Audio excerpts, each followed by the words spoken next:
que tengan el programa.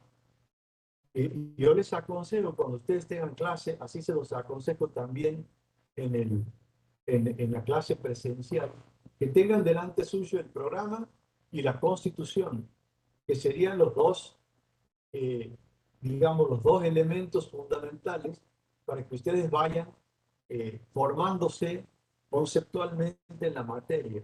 El programa, porque cuando ustedes rindan, es lo único que van a tener en el banco, es lo único que van a tener ustedes, digamos, cuando rindan, solamente se rinde con el programa.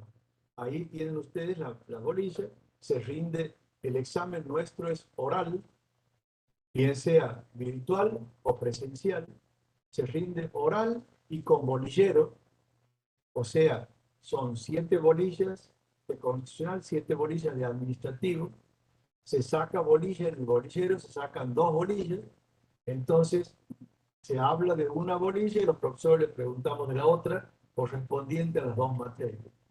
A su vez, si es virtual, el examen cambia la modalidad. Ustedes eligen una bolilla, una unidad para hablar y nosotros les preguntamos de la otra. Perdón, les preguntamos de las otras, de cualquiera de las otras, porque ahí en el examen virtual no hay bolillero. En el examen presencial hay bolillero. En todos los casos es oral, es individual, en consecuencia, eh, esta es la manera de rendir. Por eso, como en todo momento se trata de bolillas y bolilleros, ustedes tienen que tener el programa. Lo tienen que conocer el programa y vincular al programa con los conocimientos. Por eso les recomiendo que tengan el programa. Por otro lado, la Constitución. La Constitución hay que tenerla porque la Constitución hay que saberla. Esto es derecho constitucional y el libro de cabecera de esto es la Constitución. Entonces, eh, la Constitución tiene que ustedes familiarizarse con la Constitución.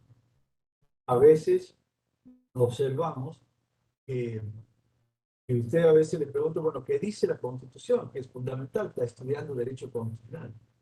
Bueno, ¿qué dice la Constitución? Tendrá que decir, bueno, la Constitución es, eh, digamos, quiere que le diga de memoria. Bueno, no digo de memoria, pero tampoco me la diga con sus palabras. Dígame qué dice la Constitución, si quiere de memoria y si quiere explicada. Entonces, como uno va a tener que explicar la Constitución, les aconsejo también que tengan la Constitución delante. En tercer lugar, me parece importante también explicarles de qué se trata la materia. Siempre me gusta empezar explicándoles el derecho constitucional, diciéndole que el constitucionalismo es uno de los grandes inventos de la civilización. Ustedes están por estudiar un derecho y ustedes son estudiantes de ciencias económicas. Pareciera que cuando uno dice derecho para un estudiante de ciencias económicas, o sea, materia jurídica para un estudiante de ciencias económicas, pareciera que está estudiando dos cosas desvinculadas o que es una materia, suele decirse, cultural y no esencial, no troncal, digamos. Bueno, en ese sentido eh, les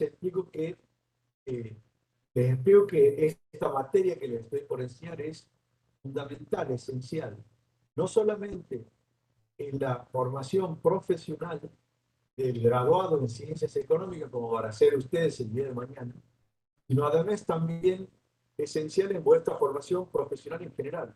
Un profesional en general no puede dejar de conocer lo constitucional, que en definitiva es el diseño jurídico del Estado en el cual ejerce su profesión por una parte, y por otra parte estamos hablando del diseño jurídico de,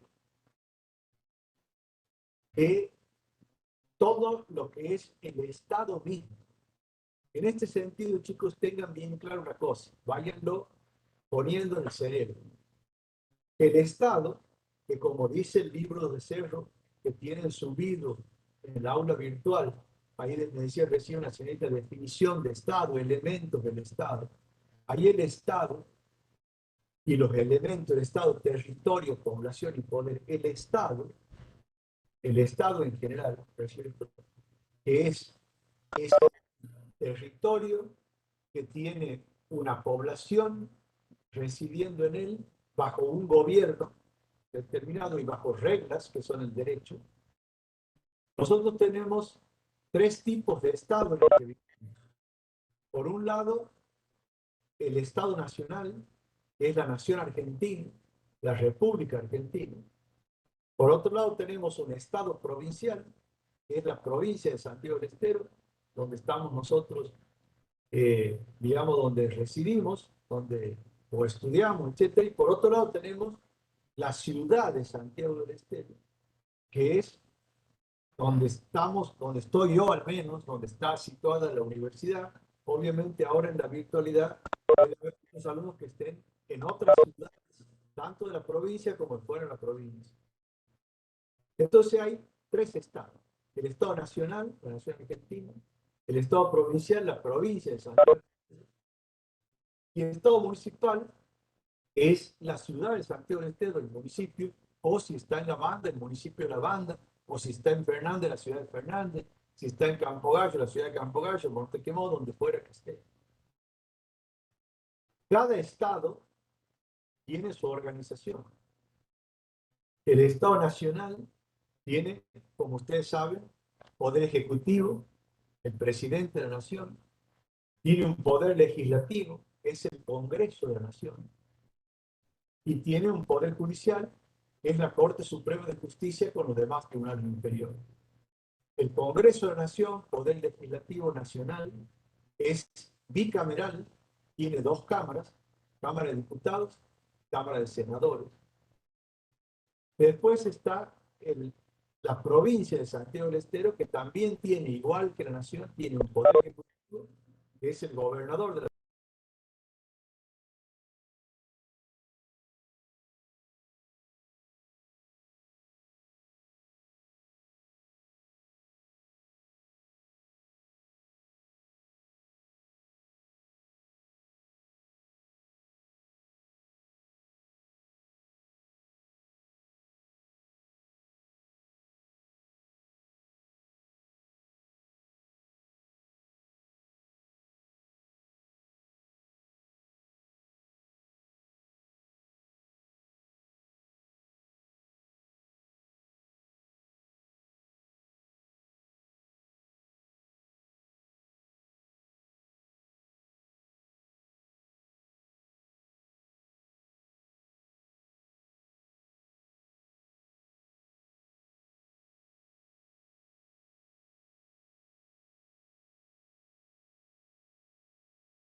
cómo está organizado el Estado provincial, la provincia de Santiago del Estero.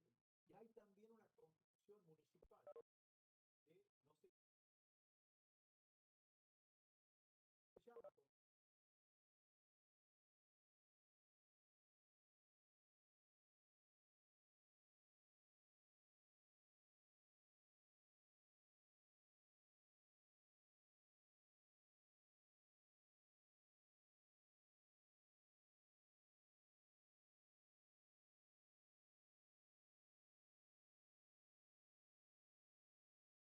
decide. Entonces yo les voy a explicar en general para que les sirva para todas las tareas. Entonces, ahí están las organizaciones de esos municipios, de esos estados, ¿no? La Constitución Nacional del Estado Nacional, en la Constitución Provincial del Estado Provincial y en la Carta Orgánica Municipal del Estado Municipal.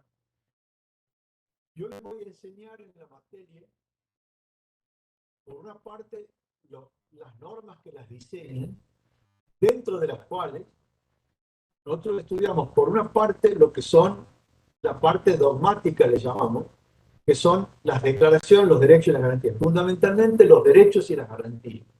O sea, los derechos que tenemos las personas, que ustedes conocen a veces con la nomenclatura de derechos humanos, ¿no es cierto? Vamos a estudiar todos esos derechos. Hay derechos, vamos a ver, que de primera, de segunda, de tercera generación, los derechos individuales, derecho a la vida, a la libertad, a la propiedad, etcétera, hasta los derechos de tercera generación, que son los modernos derechos, como son los de usuario y consumidor, los derechos ambientales, o sea, los derechos, por una parte. Por otra parte está las garantías. Las garantías que son los instrumentos que hacen efectiva la vigencia de los derechos. Los instrumentos que hacen efectiva la vigencia de los derechos son, las conocen, digamos, yo les voy a explicar bien todo. Hay garantías, digamos, hay garantías que ustedes las escuchan, como por ejemplo la defensa en juicio, el debido proceso legal, pero hay garantías famosas, que ustedes las conocen bien muchas veces, como son la acción de amparo, el habeas corpus, el habeas data. Cada una de esas garantías protegiendo el término de derechos. Una de las más famosas, el habeas corpus, por ejemplo, protege el derecho a la libertad física, ¿cierto? O sea, la libertad ambulatoria. Muy, digamos, muy sonada en estos últimos tiempos de restricciones a la libertad ambulatoria, ¿cierto? Pensemos que hemos tenido cuarentena, o sea, hemos vivido el no poder salir de la casa, digamos. Y todavía tenemos muchas restricciones a nuestra libertad ambulatoria. Bueno, hay garantías que las aseguran. Y después tenemos en la organización. En la organización, como les decía, los poderes, y sobre todo, a mí me interesa hacer hincapié, ¿no? Como ustedes van a ser contadores públicos, licenciados en administración, me interesa hacer hincapié en los aspectos de organización que les incumben a ustedes profesionalmente. Me refiero particularmente, les hago hincapié en dos aspectos fundamentales. Por una parte, tenemos una bolilla entera, creo que es la 5, en la que estudiamos el régimen financiero del Estado que estamos estudiando. El régimen financiero nacional, provincial y municipal. El régimen financiero que sería: el Estado tiene necesidades públicas que atender con los recursos públicos. Esos recursos públicos se obtienen, ahí está en el artículo 4 de la formación del Tesoro Nacional, se obtienen con los impuestos, se obtienen de impuestos, o sea, los diferentes recursos. Vamos a estudiar la distribución de competencia de los impuestos, la distribución de competencia impositiva entre la nación y las provincias, y en base a eso vamos a determinar cuando hay el sistema de coparticipación federal, lo vamos a estudiar, el sistema de coparticipación federal, asimismo el sistema de coparticipación provincial, o sea, de las provincias respecto a los municipios. Todo eso, por ejemplo, o sea, el régimen financiero y todos sus elementos son materia muy, muy pertinente a la incumbencia de los profesionales de ciencia económica como ustedes. Por eso se los enseño con especial contracción, ¿no? Y se los exijo también de manera especial. Y después también siempre pienso que uno de los grandes temas hoy, digamos, es la corrupción, ¿no? Ustedes escuchan en todas partes el grave problema de la corrupción. El grave problema de la corrupción que implica que los funcionarios que administran los fondos públicos los administran, digamos, a su favor en muchas ocasiones. Entonces, una de las claves para combatir la corrupción, que es uno de los más grandes flagelos que tenemos hoy en el sistema político y en el sistema jurídico, es el control. O sea, el verdadero funcionamiento correcto de los organismos de control en la nación, o sea, y los organismos de control, chicos, nación, provincia, municipio, están fundamentalmente, digo yo, integrados por contadores públicos y licenciados, o sea, el control de la hacienda pública. En la nación tiene el sistema de auditoría general de la nación, el sistema de auditoría, ustedes tienen una materia que se llama auditoría en los cursos más adelante.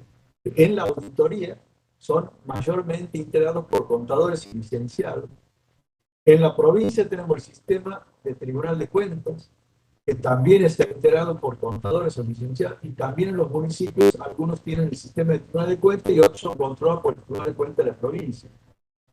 A su vez también son considerados órganos de control la Contaduría General, la Tesorería General, en todos los casos, cargos inherentes a contadores o a licenciados en administración. Entonces, chicos, con toda seguridad, el día de mañana, ustedes van a ser profesionales universitarios de las ciencias económicas que van a ocupar esos cargos y en consecuencia a mí me parece importante dejarles una buena formación jurídica, o sea, constitucional, de esos organismos de control, para que el día que ustedes los integren, bueno, tengan la base constitucional del conocimiento del funcionamiento de los organismos de control.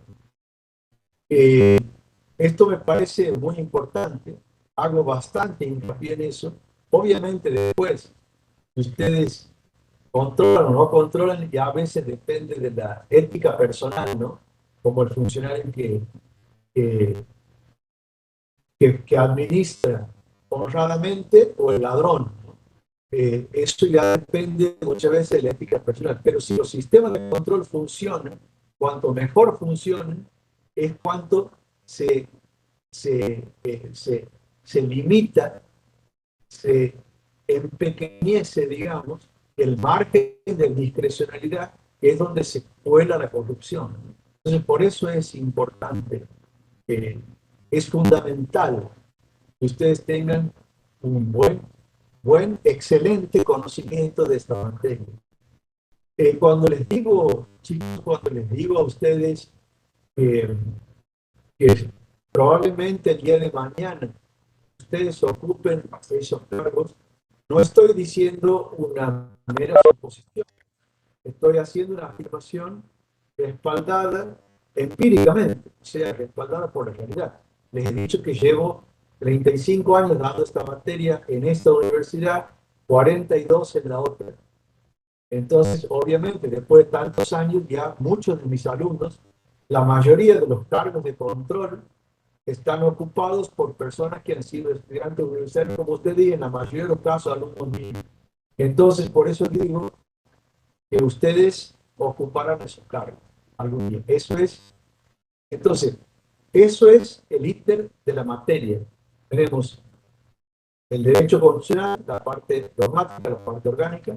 Vamos a estudiar también el acceso de los cargos, vamos a estudiar las normas electorales, que ahora las ven funcionar ustedes en la realidad, estamos viendo, hay paso ahora, las elecciones primarias abiertas, simultáneas y obligatorias, y después vienen las generales.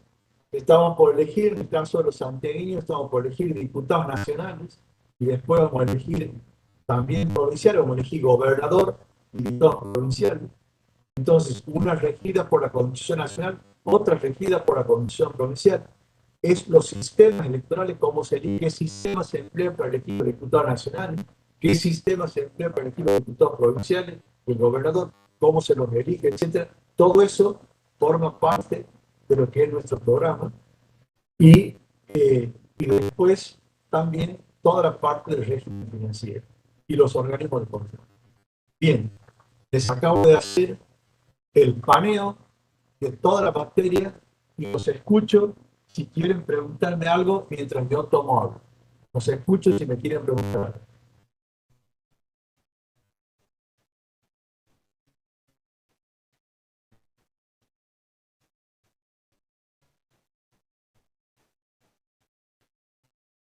¿Alguna pregunta? No, profe, comprendido. Están todos durmiendo. Están todos durmiendo. Bueno, si está todo Como durmiendo, todo lunes. leo algunos chats que son claramente de índole privada, ¿no? Donde se pasan teléfono y todas esas cosas. Creo que hay una manera de chat privado, o sea que no utilicen el chat general para mandarse mensajes privados.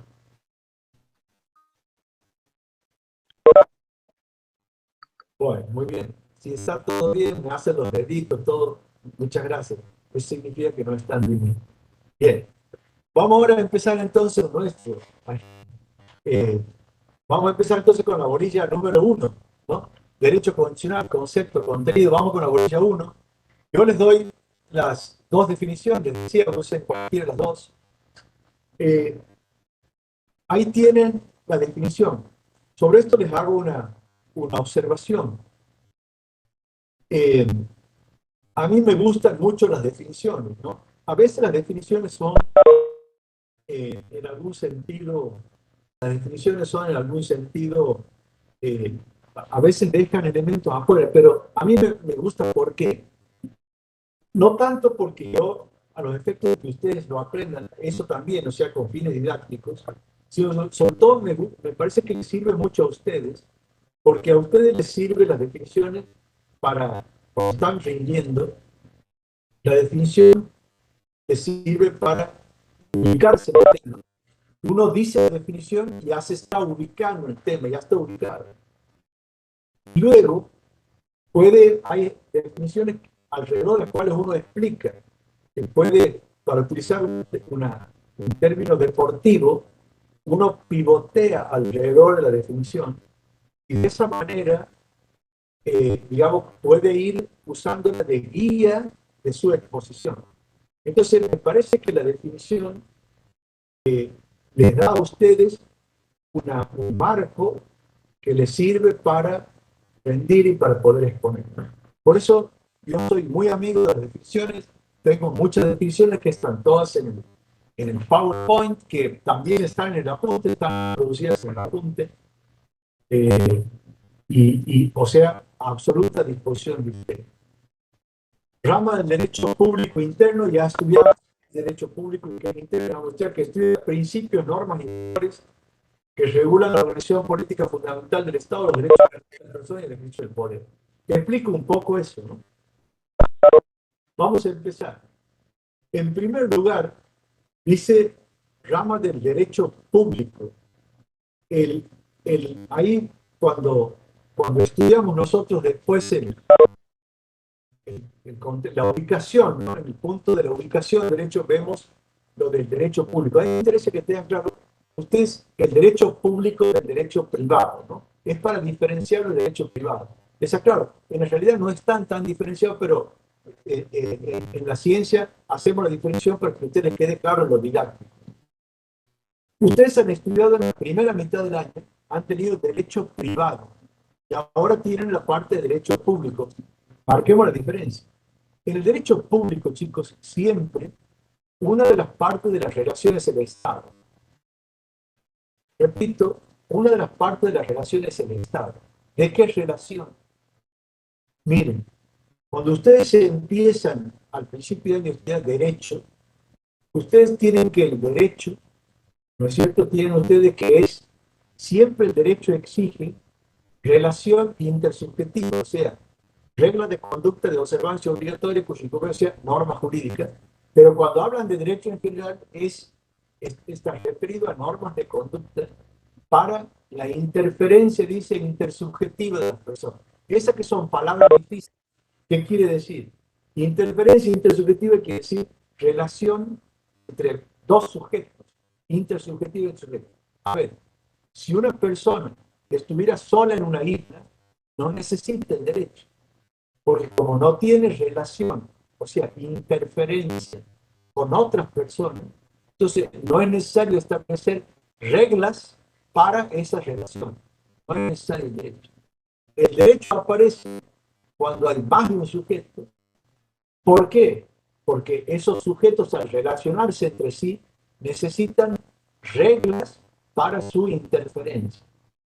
Ejemplo, pongamos ejemplo, ¿me entienden? Si ustedes, cuando uno está solo y toma un auto y circula, puede circular como quiere, ¿no es cierto? A la velocidad que quiere, en el sentido que quiere. Ahora, como tiene que circular en un lugar donde hay muchas personas, o sea, hay interferencia entre sujetos, si bien tiene derecho a circular, no lo puede hacer como quiere, tiene que someterse al derecho. Entonces tiene que circular, a determinada velocidad, siguiendo la mano, etc. Tienes normas, ¿no? ¿Perdón? Que tiene que cumplir las normas, en ese caso. Pero estoy hablando de las normas, por eso digo. Entonces, eso es el derecho. El derecho siempre en el derecho tiene que haber más de un sujeto. En el derecho público, que es esto que estamos estudiando nosotros, el derecho público tiene siempre como uno de los sujetos al Estado. Eso es el derecho público. Uno de los sujetos es el Estado. Ustedes, aquí en el derecho constitucional, estudiamos el Estado, ¿no es cierto? En el derecho administrativo, ustedes van a ver también que es cómo compra el Estado, cómo vende el Estado, qué actos dicta el Estado, etc. Les pongo ejemplo para que quede más claro. Van al derecho privado, han estudiado la primera mitad del año, han estudiado el derecho privado. Ustedes tienen el derecho privado que, por ejemplo, una persona va a comprar algo, va a comprar una moto, ¿no es cierto? Yo pongo siempre el ejemplo de la moto, porque en Santiago no hay como hallarlo, hay más motos que personas. Entonces, uno va a comprar una moto, ¿no es cierto? Entonces, está por celebrar un contrato de compra-venta. Ya lo han estudiado ustedes en la primera mitad del año, han estudiado los contratos y han estudiado que uno de esos contratos es el contrato de compra-venta, en el cual hay dos partes, un comprador y un vendedor. Dos partes que son privadas. Uno es vendedor de motos y el otro es un ciudadano común que va a comprar. Es el derecho privado. Ahora, vamos al derecho público. Si el Estado va a comprarle, va a comprar motos para la policía, por ejemplo, el Estado no va a comprar una moto así, llega un funcionario del Estado a la concesionaria de moto y dice, bueno, quiero esta moto. No, el Estado lo que hace es, tiene todo un mecanismo previsto, se llama licitación pública, llama licitación para comprar, o sea, tiene todo un procedimiento. ¿Por qué? Porque una de las partes es el Estado, no dos particulares como es. Entonces, en el derecho público, siempre una de las partes es el Estado. Eso quiere decir derecho público. A diferencia del derecho privado, que han estudiado en la primera parte del año, en el cual las partes son siempre particulares. Entonces, estudiamos que el derecho constitucional es derecho público. En segundo lugar, es interno. Derecho público interno. Para diferenciar del derecho público internacional, hay un derecho público internacional. Es la forma como se relacionan los estados entre sí. ¿No es cierto? Hay un derecho internacional público que es cómo se relaciona la Argentina con Uruguay, con Paraguay, con Alemania, con España. Entonces, todas las relaciones, todo lo que contraten entre ellos, todo se rige por el derecho internacional público. Hay también, chicos, un derecho internacional privado. Por ejemplo, un ciudadano argentino compra, un bien en el exterior. Vamos a suponer un concesionario argentino compra autos fabricados en Brasil. En el sistema Mercosur tenemos mucho de eso. Ahí se celebran contratos entre particulares que no están regidos por el derecho interno, sino por el derecho internacional. Hay normas internacionales que rigen los contratos entre los particulares.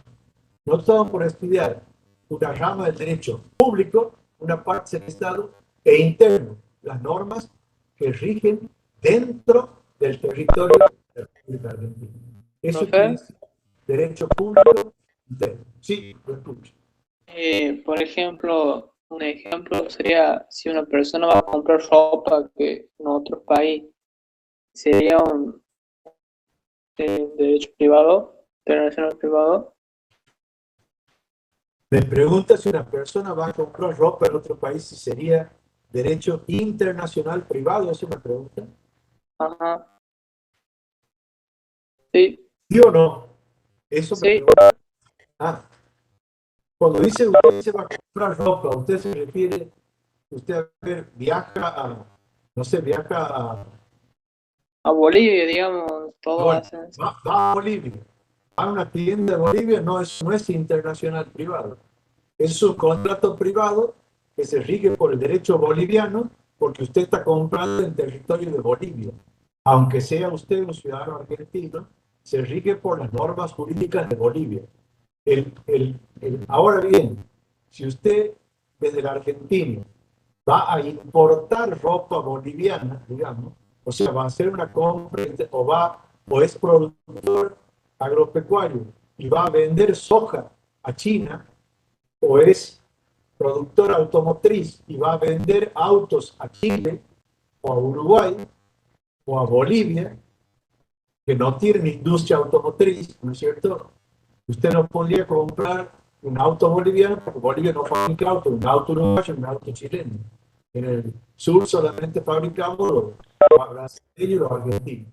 Entonces, la compra que se hace como importación o la venta que se hace como exportación se rigen por el derecho internacional privado. Ahora, si usted va a otro lugar, físicamente está en otro lugar y compra en ese lugar, entonces no está haciendo una compra privada que se rige por las normas de ese lugar. Entonces sería un derecho privado, nada más, no sería un derecho internacional No, privado, eso no sería. no sería, no sería internacional, sería Bien, privado. bien, Ahora, profesor. hay derecho Muchísimas gracias. internacional privado, sí lo hay. Claro, ese sería, como ha dicho usted, que vaya a exportar autos en otros países, ¿no? Claro, eso es internacional privado. Listo, La profe, muchas gracias. comercio que se realiza de bienes o servicios entre países, o sea, entre ciudadanos de distintos países, se rige por el derecho internacional privado. No así la compra o la venta que haga en determinado país, aunque sea un ciudadano extranjero. Bien, ¿alguna otra pregunta? Bueno, sigo con la definición. Dice que estudiamos los principios, las normas y los valores. ¿Qué quiere decir eso, chicos? Nosotros en el derecho constitucional, por un lado estudiamos normas. ¿Cuáles serían las normas? Bueno, tomen vuestra constitución y ahí están las normas. O sea, artículo 1, ¿no es cierto? Artículo 1. La nación argentina adopta para su gobierno la forma representativa republicana. Artículo 2. La nación argentina sostiene el culto católico apostólico romano. Así. Artículo 22. El pueblo no le debe ni gobierno, sino a través de sus representantes y autoridades creadas por esta constitución. Artículo 31. Esta constitución, la ley, esas son normas. O sea, abren la constitución y van viendo los artículos. Esas son las normas. Vamos a estudiar entonces las normas, por una parte. Por otra parte, vamos a estudiar, además de las normas, el derecho constitucional se rige por principios. Principios, lo llamamos. Además de normas, nos regimos por principios. Por ejemplo, un principio que vamos a estudiar mucho nosotros, mucho lo vamos a ver permanentemente, es el principio de razonabilidad. El principio de razonabilidad, que significa lo que está bien o lo que está mal según las circunstancias de cada caso. Lo definimos normalmente como lo axiológicamente válido según las circunstancias de cada caso. Ese principio vamos a ver en varias partes. Vamos a ver cuando estudiemos la limitación de los derechos, el poder de policía, lo vamos a ver cuando estudiemos los caracteres de los principios jurídicos de los tributos. Es decir, lo vamos a ver en varios lugares.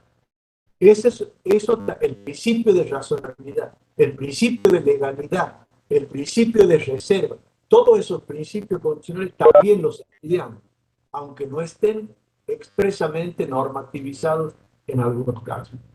Profe, También, disculpe, cuando habla sobre la situación de la racionalidad, ¿se basa la situación moral de la situación, puede ser? perdón, estaba tomando, no le entiendo la pregunta. ¿Me la puede? Cuando dice que o sea, actuar por los principios racionales, dependiendo de la situación, o sea, se actúa por la situación moral de la situación. No, yo le he dicho el principio de razonabilidad. Cuando hablamos de lo que está bien, por eso usted lo ha vinculado con la moralidad, ¿no? Porque he dicho lo que está bien o lo que está mal. Los criterios en el principio de razonabilidad. Después si vamos a estudiar la moralidad, ya claro, también lo vamos a estudiar, pero cuando me refiero a bien o mal, no me refiero a bien o mal como categorías morales, sino me refiero como adecuadas a las circunstancias. La proporcionalidad es uno de esos. La proporcionalidad. Por ejemplo, ¿no? Le pongo un ejemplo de lo que sería el principio de razonabilidad. Vamos a poner ejemplos actuales, ¿no? Que uno ve. A ver, que han escuchado bastante. La, la, los derechos de las personas, yo después les voy a enseñar el derecho, ¿no? Los derechos de las personas tienen límites, no son ilimitados. Y así les decía, nuestro derecho a circular no es ilimitado. Podemos circular, sí. O sea, hay un derecho que dice, usted puede entrar, permanecer, transitar y salir libremente del territorio. Entonces tiene derecho a la libertad física, eso está claro. Ahora bien, ese derecho no es ilimitado, no es que usted puede circular como quiere. Bueno, si va a circular en auto, tiene que circular, tiene velocidad máxima, tiene las manos, tiene, etcétera, etcétera. Los carriles, etcétera, etcétera. Bueno, los derechos pueden tener limitaciones. Las limitaciones se las pone el Estado a través de normas, y esas normas deben ser adecuadas para limitar los derechos. Esa adecuación la estudiamos nosotros desde el principio de razonabilidad. ¿Y en qué estaría la adecuación? Miren, por ejemplo, cómo hemos escuchado todo este tiempo. Piensen que nuestro derecho a circular ha sido limitado de manera inédita en la historia. Hemos pasado por cuarentena. Yo, con más de 60 años que tengo, nunca en mi vida había vivido cuarentena. O sea, que no puedo salir de mi casa las 24 horas del día. Lo más que uno había vivido era en la época de la dictadura, los toques de queda, que abarcaban a lo mejor una noche o 3 noches, cuando mucho. Pero como hemos pasado, tiempo sin poder circular. Y además todavía no se puede circular después de las 12 de la noche, ahora pasa a la 1:30, ¿no es cierto? Se cambia a partir de las 6 de hoy, de mañana, ¿no? Pero todas las limitaciones que tenemos, no podemos viajar, no podemos entrar, salir, o sea, todo eso, la cuarentena particularmente, o sea, la cuarentena estricta, ustedes escuchan que si está bien o está mal, para algunos está bien, para otros está mal. Ese análisis es el análisis de razonabilidad. O sea, ¿está bien la cuarentena o está mal? ¿Es proporcionada? ¿Es adecuada a la finalidad perseguida de que no circule el virus?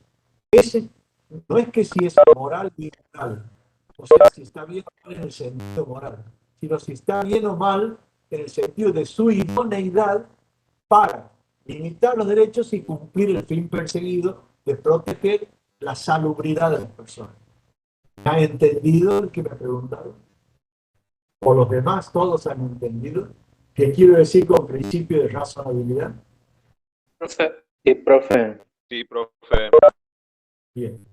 ¿Me quieren preguntar algo? ¿También de esto? ¿Quieren preguntar algo?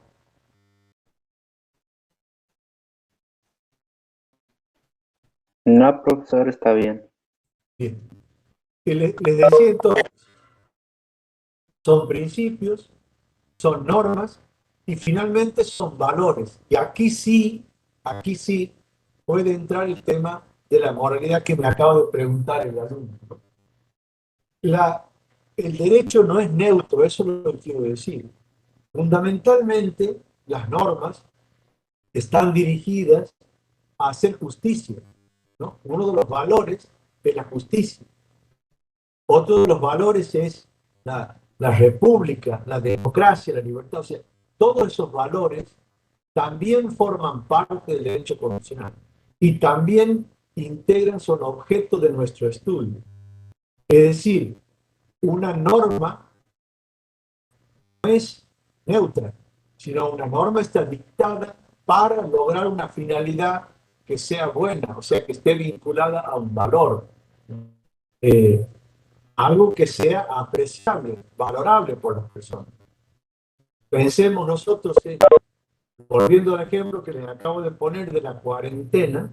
Bueno, la cuarentena es una norma que está dirigida, ¿no es cierto?, a proteger la salud. Entonces, toda medida restrictiva que sea buena para proteger la salud es, digamos, es una norma que está bien valorable, o sea, es axiológicamente buena. La axiología de la parte de la filosofía que estudia los valores. Entonces, esa perspectiva es buena. Después, bueno, hay otras que son discutibles. Hay normas que algunos pueden considerarlas que va contra valores, inclusive contra valores fundamentales. Por ejemplo, ustedes piensen que la ley del aborto, por ejemplo, la ley del aborto que se ha sancionado, para algunos protege la vida y para otros no, para otros todo lo contrario. Viola el derecho a la vida, o sea, para uno es protección de valores como la libertad de las mujeres para disponer de su propio cuerpo, y para otro es contravalores, que es matar a una persona inocente. Entonces, esos valores, la norma no es neutra, es buena o es mala, o sea, según el plexo de valor. Eso también lo estudiamos en el marco del derecho constitucional. Entonces, principios, normas y valores. ¿Qué es lo que hacen esas normas, principios y valores? Regulan, o sea, le establecen límites, reglas. Cuando uno dice regulan, está diciendo establece reglas. La organización del Estado, o sea, dice cómo está organizado, poder ejecutivo, poder legislativo, poder judicial, cada uno tiene sus atribuciones, cada uno puede hacer esto y no puede hacer esto otro. Y después, los derechos y garantías de las personas y el ejercicio del poder. O sea, estudiamos los derechos que tenemos. De hecho, ahí tienen ustedes, los derechos están fundamentalmente en el artículo 14, ahí están los derechos individuales, derecho a entrar, a permanecer, o sea, el derecho a la libertad física, a la propiedad, a reunirse, a asociarse. El 14 bis a trabajar, el ser industrialista, el 14, y el 14 bis los derechos del trabajador. Después tienen los derechos de los usuarios y consumidores, el derecho al medio ambiente, 41, 42, 43, están los derechos, todos esos derechos, usuarios y consumidores, medio ambiente, y después los sistemas de democracia indirecta. Todos estos son los derechos. Y después el gran marco de derechos que están establecidos en los tratados internacionales de derechos humanos, que tienen jerarquía constitucional, o sea, que tienen la misma jerarquía que la Constitución, y que están enumerados en el artículo 75, inciso 22 de la Constitución. Entonces, ahí tienen los derechos. Y después las garantías. Las garantías, como les decía recién, son los instrumentos que nos da la Constitución para asegurar la vigencia de los derechos. Las garantías, les decía recién, tienen en el artículo 18 todas las garantías jurisdiccionales, o sea, defensa en juicio, juicio previo, debido proceso legal, etc. Y después tienen la acción de amparo, el habeas corpus, el habeas data, la acción de amparo que protege todos los derechos distintos a la libertad física, el habeas corpus que protege la libertad física, el habeas data que protege el derecho a la intimidad. O sea, nosotros las personas tenemos derecho a la intimidad, que no es solamente lo que sucede adentro nuestro, sino también lo que nosotros hacemos a la vista de los demás, pero que forma parte de nuestra intimidad. Por ejemplo, la afiliación política, la afiliación religiosa, nuestra sexualidad, etcétera, etcétera. Hay varias cosas que se hacen a la vista de los demás. Por ejemplo, una persona puede ir a misa, por ejemplo, está exteriorizando que pertenece a una religión determinada. Sin embargo, ese dato de su religiosidad no puede forma parte de su intimidad, no puede ser registrado. Una persona puede ir a un acto político partido está exteriorizando su filiación política y, sin embargo, la filiación política forma parte de su intimidad. O sea, es un dato que no puede ser registrado, está prohibido por la ley. Todo eso, hay una serie de datos nuestros que forman parte de nuestra intimidad y el habeas corpus protege el derecho a la intimidad. O sea, que no se exterioricen determinados datos de una persona. Todos sus datos sobre su salud, digamos, sobre su situación económica, todo eso forma parte de la intimidad de las personas. El derecho a la intimidad que ya les voy a enseñar, por supuesto, y la garantía que la protege que se la den. Entonces, derechos y garantías. Bien. ¿Alguna pregunta, chicos, de todo lo que he dicho? ¿Me quieren preguntar algo? Aquí hay otra definición. Pueden usar cualquiera de las dos. Dice conjunto de principios y normas, igual que el otro, le faltarían los valores ahí a esa definición. Con jerarquía supralegal, emanada de la soberanía del pueblo, que rige lo mismo, la estructura fundamental del Estado, que es la organización, los derechos, la garantía de las personas y el ejercicio del poder. Aclaremos, chicos, ¿no?, que cuando decimos jerarquía supralegal, nosotros lo que estamos estudiando es las normas constitucionales. Estamos estudiando el derecho constitucional. La importancia esencial del derecho constitucional, que lo vemos nosotros después ahí en uno de los puntos que es en la ubicación, ¿no?, cuando decimos, ¿no?, las normas tienen distintas jerarquías. Eso voy a decir más ampliamente en un punto, en el último punto de esta bolilla, que digamos la supremacía de la Constitución. Esto, métanselo bien en la cabeza porque hay que diseñarlo bien en la mente de ustedes para que ustedes lo entiendan bien. Ustedes se enfocan al mundo jurídico, o sea, al conjunto de normas. Por ejemplo, ustedes han estudiado en la primera mitad del año el Código Civil y Comercial. Han estudiado normas del Código Civil y Comercial.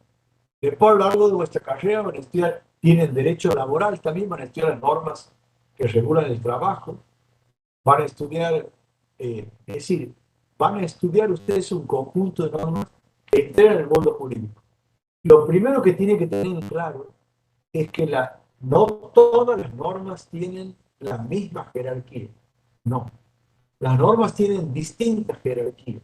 O sea, hay normas de jerarquía superior y normas de jerarquía inferior. Esto, repito, se los enseño detalladamente en el último punto de la bolilla.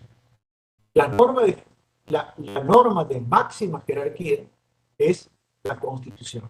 O sea, nosotros estamos por estudiar ahora, estamos estudiando ya el derecho constitucional, que son normas de jerarquía superior a todas las demás normas, como son las leyes, los decretos, las sentencias de los jueces, cualquiera de disposiciones, o sea, todas las normas que ustedes conozcan tienen menor jerarquía que la Constitución. Y por ende, todas esas normas deben adecuarse a la Constitución, porque tienen menor jerarquía. Eso quiere decir, en la definición esa, eso quiere decir jerarquía supralegal. O sea, tiene jerarquía superior a las leyes. Las leyes tienen que adecuarse a la Constitución, porque la Constitución es la norma de máximo. Los decretos, de siempre, chicos, también en el formato cerebral, así como ya les voy metiendo cosas en esta primera clase que tienen que quedar de manera indeleble, ¿no es cierto? Así como tenemos Estado Nacional, Estado Provincial, Estado Municipal, organización del Estado Nacional, Poder Ejecutivo Nacional, Poder, etcétera, así, todo lo que le enseñan, así también tienen que meter el Poder Ejecutivo, o sea, presidente, gobernador, intendente, según el estado de que se trate, ¿qué tipo de normas emite? Se llaman decretos. Decretos. El gobernador, el presidente emite decretos, el gobernador emite decretos y el intendente emite decretos.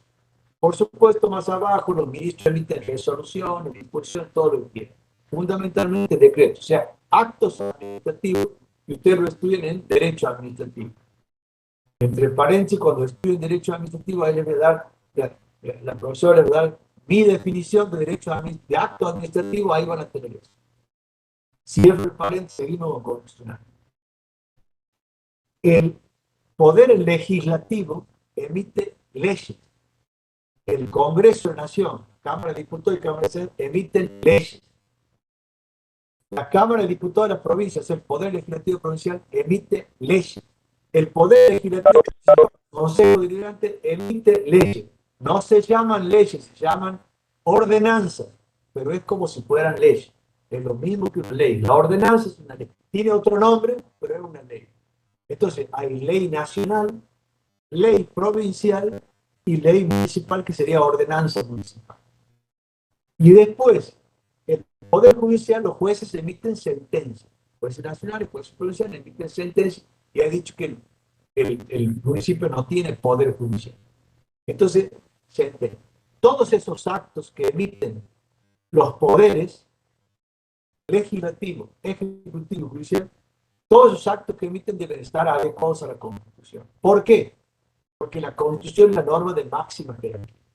Tiene jerarquía superior, o sea, podemos decir jerarquía supranormativa en general. Entonces, la Constitución es la que se ubica en la máxima jerarquía. Y hay libros de jerarquía superior. ¿Entienden todo eso, chicos? ¿Alguna pregunta que me quieran hacer? ¿Está bien? Está claro, profe. Sí, profe, claro. Bueno, muy bien. En el contenido del derecho constitucional, que es el punto que sigue, tenemos que hay un derecho constitucional formal y un derecho constitucional material. Lo digo de manera bien simple. El derecho constitucional formal, ¿no es cierto?, sería lo que está en la Constitución, ¿no? O sea, las normas que están establecidas en la Constitución. Mientras que el derecho constitucional material, ¿no?, es el que sería el derecho constitucional vigente. Lo digo de esta manera para que usted lo entienda. Uno sería el que está, el que tiene la forma, o sea, el que está en la Constitución, y el otro sería el efectivamente vigente. Hay normas que están en la Constitución y que no tienen vigencia en la realidad. Como hay normas constitucionales que tienen vigencia, a lo mejor no están puestas expresamente en la Constitución. Por ejemplo, siempre se entiende con el ejemplo. En la Constitución Nacional está puesto el juicio por jurado, por ejemplo. A ver, chicos, ustedes en las películas ven que hay, cuando ven los juicios en las películas, usted ve que está el acusado, ¿no es cierto?, con el abogado defensor, está los fiscales, que son los que acusan, y está el juez aquí. Pero a un costado hay 12 personas que no son abogados, son personas comunes del pueblo, personas como algunos estudiantes, como ustedes, estudiantes, comerciantes, etc., que no son abogados, 12 personas que son el jurado. Ese jurado, que han sido sorteados para ese juicio, digamos, ese jurado dice si el acusado va a ser culpable o inocente. Es decir, es el que dicta el veredicto, va a ser culpable o inocente. Eso se llama juicio por jurado. Ahora, en nuestra Constitución está que debería haber juicio por jurado. En materia penal estamos hablando de juicios penales. Mientras que en la realidad nuestra, si ustedes van ahora a tribunales a un juicio, o cuando quieran, entran a tribunales y quieren ver un juicio penal, van a entrar a una sala de juicio penal. En la sala de juicio penal van a ver que igual van a ver el acusado con el abogado defensor, van a ver los fiscales y van a ver ahí una tarima adelante, arriba, que están el tribunal, que son 3 jueces, pero son abogados. O sea, nosotros no tenemos juicio por jurado, sino juicio por tribunal. Entonces, en la Constitución está el juicio por jurado, pero en la realidad, o sea, en la realidad existencial, en la realidad material, no está el juicio por jurado, está el juicio por tribunal. Entonces, uno forma parte del derecho constitucional formal y lo otro es el derecho constitucional material, es el que tiene efectiva vigencia. O sea, el juicio por jurado no tiene efectiva vigencia. está en el derecho constitucional formal, pero no está en material. Y después también hay situaciones, ¿no? Por ejemplo, a ver, en la Constitución, muchas veces se dice, bueno, en la Constitución formal está la división de poderes, y a veces ustedes conocen regímenes políticos donde hay concentración de poder. O sea, la Constitución prevé que los poderes, que el poder debe estar dividido en tres poderes a los efectos de dividirlo y que no haya suma del poder. Por eso hay poder ejecutivo, poder legislativo y poder judicial. Los tres tienen la misma jerarquía. Ninguno es superior al otro, ninguno lo manda al otro, sino que entre los tres se controla. Ahora, hay veces que se ve una realidad que hay concentrado el poder en una persona, el presidente o el gobernador, lo que fuera, y no funciona la división de poderes, bueno, eso deja de ser una república para ser una dictadura, ¿no es cierto? Entonces, ahí diríamos que en la constitución formal el poder está dividido, pero que en la constitución material funciona como sin división de poderes, no funciona como una república. Ese sería el derecho constitucional formal y el derecho constitucional material, que también lo estudiamos en muchas ocasiones. ¿Alguna pregunta, chicos? Profe, ¿cómo es posible que, o sea, esté contenido en la Constitución, pero no se aplique en la realidad? ¿Por qué sucede así? Como en el ejemplo que usted acaba de decir. Sí, sucede porque muchas veces hay un consentimiento generalizado de que eso sea así. En la Argentina, en el ejemplo que le he puesto, el juicio por jurado, nunca se instauró el juicio por jurado, se estableció el juicio por tribunal y siempre funcionó así, que quedó así, ¿no es cierto? Ya claro, últimamente hay algunas iniciativas para poner el juicio por jurado, e inclusive para algún tipo de delitos se lo ha utilizado en algunos lugares, por ejemplo, del interior de Córdoba, ¿no? y, y ha funcionado, pero no funciona por una cuestión de costumbre. A veces pasa viceversa, ¿no? Nosotros vamos a estudiar la reforma de la Constitución, por ejemplo. En materia de reforma de la Constitución vamos a ver que todo lo que se hace, la Constitución tiene un solo artículo que dice cómo se hace la reforma, pero después toda la reglamentación de eso se hizo por costumbre. Se hace siempre así, o sea, está en la Constitución material, pero no está en la Constitución formal. ¿Está bien? Contesto una pregunta. Profe me pregunta, ¿bien? ¿Veremos solo la Constitución Nacional o la provincial también? Bueno, capaz que el que me pregunta puede haber llegado tarde al aula, probablemente. Yo lo que le expliqué hace rato, expliqué que estudiábamos la Constitución Nacional, que son las normas que rigen el Estado Nacional, la Constitución Provincial, que rige el Estado Provincial, le decía que está en la bolilla 7, ahí vemos cómo está organizado, y el municipal también, la que sería la Constitución Municipal, Carta Orgánica, que también está en la bolilla 7, el derecho municipal, cómo se organiza el Estado municipal. Profe, Lo dije hace rato, allá cuando estábamos hablando en el comienzo de lo que abarcaba la materia. Sí. disculpe, ¿podría brindar otro ejemplo de derecho constitucional formal y derecho constitucional material? Sí, le puse un ejemplo al revés, ¿no? O sea, primero le puse un ejemplo de una norma que está en la Constitución y que no tiene vigencia en la realidad, y después le puse un ejemplo que ahora se lo amplío de normas que en la realidad funcionan como normas constitucionales y no están en la Constitución formal. Le pongo este último ejemplo. Y nos vamos a estudiar en la bolilla de reforma, de cómo se reforma la Constitución. Va a ver que la Constitución lo único que dice es que el procedimiento de reforma tiene dos etapas. Una ante el Congreso, dice el Congreso, se lo digo al artículo textualmente, ¿no es cierto? Dice así el artículo 30. Esta Constitución puede ser reformada en todo o en cualquiera de sus partes, punto. La necesidad de la reforma deberá ser declarada por el Congreso con el voto de las 2/3 partes al menos de sus miembros, pero no se efectuará sino por una convención convocada al efecto. Eso dice el artículo 3, ¿no? Nada más que eso. Ahora, no dice si la primera etapa, si el Congreso para declarar la necesidad de la reforma tiene que dictar ley, declaración, etc. No dice eso. Bueno, la costumbre ha hecho que siempre se haga ley. Después, no dice esa convención convocada al efecto cómo se integra, no dice.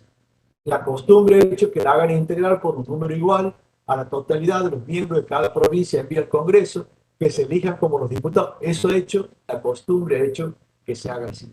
Pero no está. Entonces ahí tenemos normas que están en la Constitución material y no están en la Constitución formal.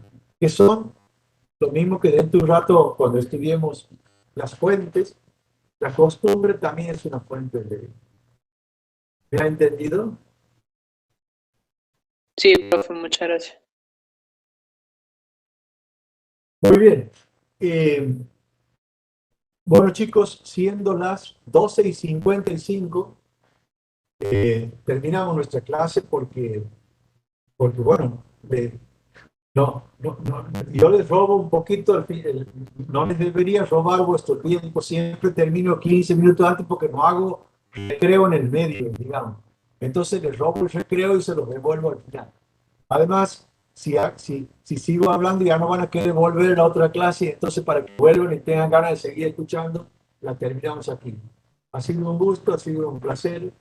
Quedo a vuestra disposición. Tendremos clase entonces el lunes que viene de 11 a 13 en esta misma aula. Voy a tratar de corregir todas las observaciones que han hecho. Y bueno, si no necesitan, Gracias, profe. Ha sido un gusto en su clase. hasta la próxima clase. Ha sido un placer. Nos vemos, profe. Muchas gracias, profe. Nos vemos.